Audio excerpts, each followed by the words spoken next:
कृष्ण पक्ष में पड़ने वाली चतुर्थी संकष्टी और शुक्ल पक्ष में पड़ने वाली चतुर्थी को विनायक चतुर्थी कहते हैं। चतुर्थी तिथि के देवता हैं भगवान श्री गणेश और आज के दिन भगवान गणेश जी की विधिवत पूजा करने के साथ ही व्रत भी रखा जाता है। ऐसे ही मार्गशीर्ष मास के कृष्ण पक्ष की चतुर्थी तिथि को गणाधिप संकष्टी चतुर्थी व्रत कहते हैं। ऐसी मान्यता है कि इस व्रत को रखने से व्यक्ति को हर प्रकार की बाधा से मुक्ति मिल जाती है, सभी विघ्न दूर हो जाते हैं और जीवन में खुशहाली आती है। हर क्षेत्र में सफलता मिलने के साथ साथ धन धान्य में भी वृद्धि होती है। संकष्टी चतुर्थी के व्रत में रात को चंद्र देवता की पूजा करने का भी विधान है।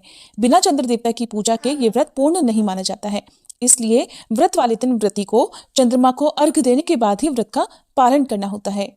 इस बार गणाधिप संकष्टी चतुर्थी के दिन भद्रा भी लग रही है और भद्रा का प्रारंभ सुबह 6:55 से होगा और समापन दोपहर 2:24 पर होगा। और इस भद्रा का जो वास है वो स्वर्ग में है। मान्यताओं के अनुसार भद्रा तीनों लोकों में वास करती है। भद्रा काल को शुभ नहीं माना जाता है। भद्रा काल में किए गए कार्यों में सफलता नहीं प्राप्त होती और अशुभ फलों की प्राप्ति होने की संभावना ज्यादा होती है। संकष्टी चतुर्थी के दिन भगवान गणेश जी की पूजा करते समय आपको कुछ गलतियां भूले से भी नहीं करनी चाहिए। पुराणों में गणेश जी को सदा सामने से ही झुककर प्रणाम करने का वर्णन मिलता है। कहते हैं कि कभी भी भगवान गणेश जी की पीठ के दर्शन करना अशुभ होता है। मान्यता है कि गणपति जी की पीठ के दर्शन करने से दरिद्रता आती है और परिक्रमा करते समय कभी भी पीठ के सामने हाथ नहीं जोड़ने चाहिए। अगर गलती से गणेश भगवान की पीठ के दर्शन हो जाएं तो सच्चे मन से क्षमा मांग लेनी चाहिए, जिससे दोष नहीं लगता है। चतुर्थी तिथि का व्रत कोई भी रख सकता है क्योंकि विघ्नहर्ता भगवान गणेश अपने भक्तों की सभी मनोकामनाओं को पूर्ण करते हैं। ऐसे में आज के दिन यदि हो सके तो उपवास जरूर रखना चाहिए। जो लोग उपवास ना रख पाए उन्हें रात के समय चंद्र देवता की पूजा करके गणेश भगवान जी का पूजन करके अपनी जो भी मनोकामना है उसकी पूर्ति के लिए प्रार्थना अवश्य ही करनी चाहिए। इस व्रत को सुबह से लेकर रात तक रखा जाता है। रात को चंद्र देवता की पूजा करके व्रत पूर्ण हो जाता है।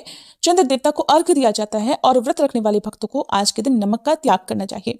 इस व्रत में आप मूंगफली, गुड़, तिल या फिर ड्राई फ्रूट्स, फल आदि का सेवन कर सकते हैं। साबूदाने का सेवन भी कर सकते हैं।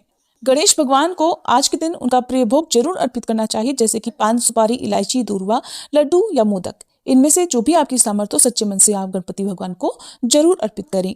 इस बार मार्गशीर्ष महीने के कृष्ण पक्ष की संकष्टी चतुर्थी है 30 नवंबर गुरुवार को और गुरुवार के दिन ही संकष्टी चतुर्थी का व्रत रखा जाएगा। चतुर्थी तिथि प्रारंभ होगी 30 नवंबर गुरुवार की दोपहर 2:26 से और समाप्त होगी 1 दिसंबर शुक्रवार की दोपहर 3:31 पर।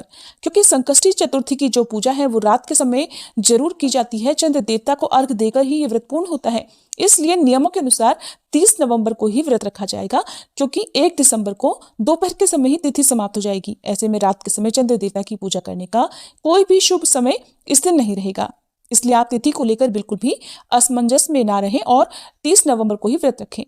30 नवंबर गुरुवार को दोपहर की पूजा का शुभ मुहूर्त रहेगा सुबह 11:53 से 12:36 तक और चंद्रोदय का समय रहेगा रात 8:15 पर। आज के दिन यदि आपने व्रत रखा है तो शाम की पूजा आप अपने समय पर कर सकते हैं, लेकिन आपको चंद्र देवता की पूजा करके ही व्रत खोलना होता है, तो रात 8:15 के बाद से आप पूजा करके अपना उपवास खोल सकते हैं।